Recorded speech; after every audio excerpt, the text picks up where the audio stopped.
Aí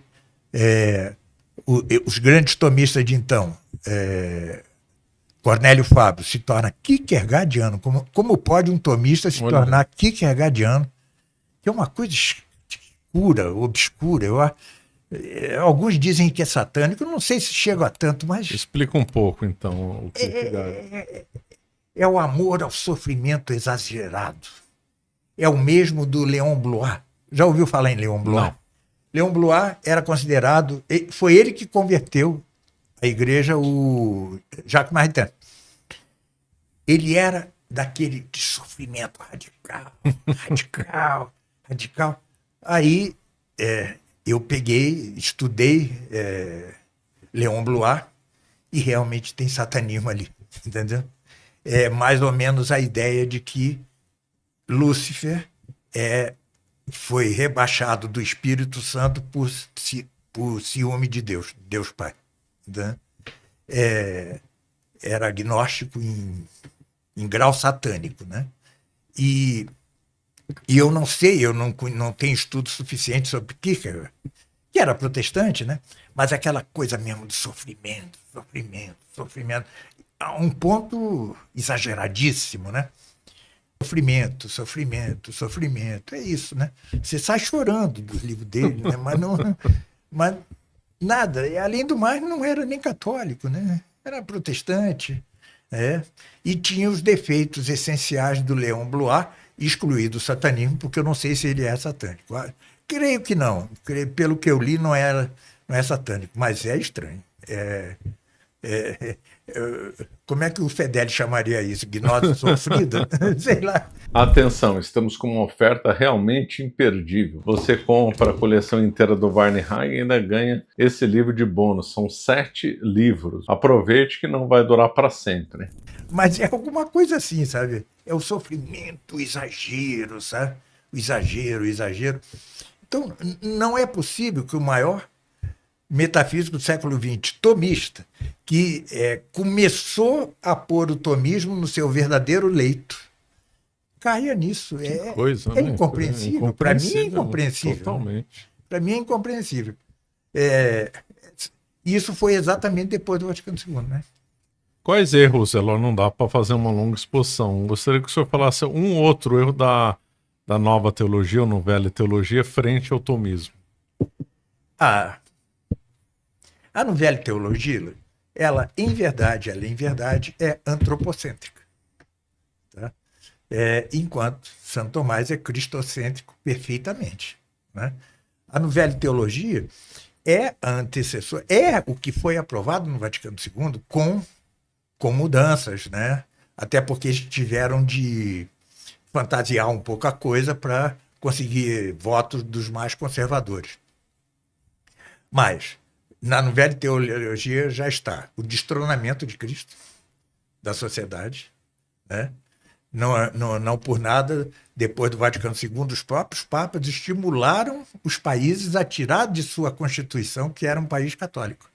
Paulo VI fez isso muito. Já estava isso. Já está o ecumenismo, o falso ecumenismo, né? Porque ecumenismo mesmo é o conjunto da igreja, né? Quando se fala num concílio ecumênico, é o conjunto dos bispos da igreja. Nisso daí, a ideia de sacrifício, que é muito importante no Vaticano II. Qual é o deslocamento que deu na Missa Nova? Qual é o deslocamento? Na missa de sempre, incluindo as missas não tridentinas, né? O rito de São Basílio, de São João Crisóstomo, que até hoje é o da Igreja Ortodoxa e tal, o centro é o sacrifício, tá certo? O sacrifício. Qual é o centro da Missa Nova? É o que vinha da novela teologia. É a vida de Cristo inteira. Nascimento, paixão e ressurreição. Eu sei, o Cristo histórico. Né? É o Cristo histórico. E você tira a centralidade da paixão, né? Da morte, da paixão redentora, né? Daí que a missa deixe de ser essencialmente sacrificial e passe a ser convivial. Convívio é banquete, né? É um banquete, banquete memorativo. Claro que sempre as missas foram memorativas, né? Fazer isso em memória de mim, disse Cristo, sempre foi. Mas você tira o caráter central do sacrifício e passa para isso. Isso já estava ali. E a outra coisa, e a mais grave, é dupla. Primeiro, é a noção de magistério da Igreja. Porque o magistério da Igreja, até o Vaticano II, era a parte docente da Igreja. Então, quando se diz que a Igreja, em seu conjunto, não pode errar na fé, isso é um dogma de fé, é graças à docência assistida pelo Espírito Santo do magistério, correto? Agora não. Leão XIV acabou de confirmá-lo esta semana. Eu vou até gravar um vídeo para mostrar, em que ele fala que o Espírito Santo assiste a toda a Igreja. Veja o deslocamento. Assistia à docência, o magistério, para que o conjunto da Igreja não errasse, tá certo? Agora não. Agora assiste a todo o povo de Deus. É a noção de povo de Deus. Mais democrática. Mais democrática. E os papas passam a ser uma espécie de mediadores de debate. Tá certo?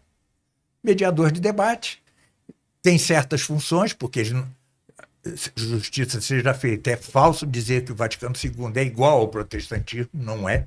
O protestantismo acabou com a autoridade, o Vaticano II não acabou com a autoridade, mas mitigou-a a ponto de confundir-se em um extrato da Igreja a serviço do povo de Deus, tá certo?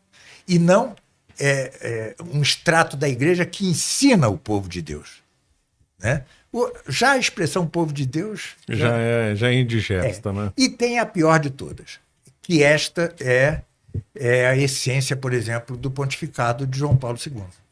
Sobretudo, mas também de Francisco, um pouco menos de Bento XVI, mas agora de Leão XIV, total, que, na verdade, a Igreja Católica subsiste na Igreja da Humanidade. Tá certo? É a Igreja de Cristo, é a Igreja da Humanidade, em que tem lugar os católicos, que são os mais perfeitos. A Igreja Católica, para a Novela Teologia e para Vaticano II, no meio disso tudo é a mais perfeita, mas tem lugar para todas as religiões e até para o ateísmo. Tá certo? Porque é a religião da humanidade. É o humanismo integral de Jacques Maritain, né? Isso já estava na Novela Teologia. Pio XII tinha condenado a Novela Teologia, né? Novela Teologia condenou, mas é como se nada, tá? Aí entra outro erro, que se me permite falar um pouco, é o seguinte, é considerar que só se deve obedecer ao Papa se ele fala in persona Christi, só se deve obedecer necessariamente quando ele decreta um dogma. Isso é falso. Sempre que ele fala in persona Christi, como nas encíclicas, por exemplo, que não são decretações de dogma, mas você deve seguir. E mais, se ele faz algo provável, você deve dizer, é provável, entendeu? Porque ele está assistindo em algum grau pelo Espírito Santo. Então as pessoas acham que não. Bom, eu acredito na Imaculada Conceição, na Assunção da Virgem, e o resto eu discordo, tá? A consequência disso é que o Vaticano II fez com que o magistério da Igreja já não ensine. Ele é apenas um mediador, entendeu? Um mediador. Claro que os neomodernistas sabem que se transformasse a Igreja numa espécie de protestantismo, seria entrópico, né? Daqui a pouco acabaria havendo a Igreja Católica do Cuspe de Cristo, porque existe perto da minha casa uma igreja evangélica do Cuspe de Cristo. Veja que coisa. E sem autoridade há essa entropia, há essa fragmentação ao infinito. Então não foi feito isso no Vaticano II, e eu tenho por fé que jamais nenhum Papa vai apostatar. Nenhum deles. Eles dizem heresia? Dizem. Mas eles não são apóstatas. Ou seja, aquele que nega ou a Deus ou a Igreja Católica. Não, eles se consideram da Igreja Católica. Só que eles se consideram de uma Igreja Católica que é apenas a parte mais importante da Igreja de Cristo ou da humanidade inteira. E isso vem da Nouvelle Teologia. Tá todo mundo salvo. Tá todo mundo salvo. Daí que hoje seja tão pouco usada a confissão, né? Quantos confessionários existem no Rio de Janeiro? Muito poucos. Por quê? O inferno existe, mas está vazio, quase vazio. Vai ver que Hitler e Stalin estão lá, o resto não, né? Então, é a religião da humanidade. Isso vem da Nouvelle Teologia, né? Vem da Nouvelle Teologia e foi assumida perfeitamente. Os peritos do Vaticano II, os famosos peritos, eram todos da Nouvelle Teologia. Todos. Incluindo o cardeal Ratzinger. Todos eram. Né? E os principais ganharam o cardinalato, né? Se tornaram cardeais, exatamente pelo serviço prestado no Vaticano II. E o curioso é que há uma cena no final do Vaticano II em que Paulo VI cumprimenta a Jacques Maritain e diz assim: sem o senhor nada disso teria acontecido. Então, veja, está tudo interligado, né? Mas o tomismo teria sido uma barreira. Mas os papas tentaram e não conseguiram. Esse é um fato. Porque é inconcebível, Marcelo, que foram enganados pelos neomodernistas, todo mundo enganado, entendeu? Não é possível que eles também não fossem fracos, já não padecessem de más doutrinas, para aceitar aquelas coisas, né? Entendeu? Não é possível. Tanto que uma meia dúzia negou, o cardeal Siri, Dom Lefebvre, Dom Antônio de Castro Maia. Isso aí acordaram, né? Aquele que era ligado meio a TFP, como era o nome? Sigor.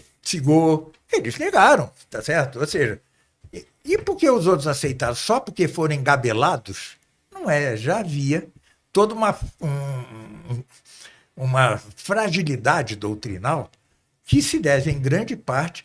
Então, veja, é o que eu já disse aqui, não é que o Vaticano II foi só resultado da Nouvelle Teologia. Essa foi a parte mais ativa, mas também foi do antitomismo, entendeu? A maioria da igreja era antitomista, por incrível que pareça, né? E ficava o Santiago Ramírez, coitado, triunfante, né? A igreja não assumiu nada, né? Ele tentava pintar de cor-de-rosa uma realidade nada, né? Muito bom. Você acaba de assistir um corte do Caravelas Podcast. Na tela está aparecendo o episódio completo e outro corte. Muito obrigado pela atenção.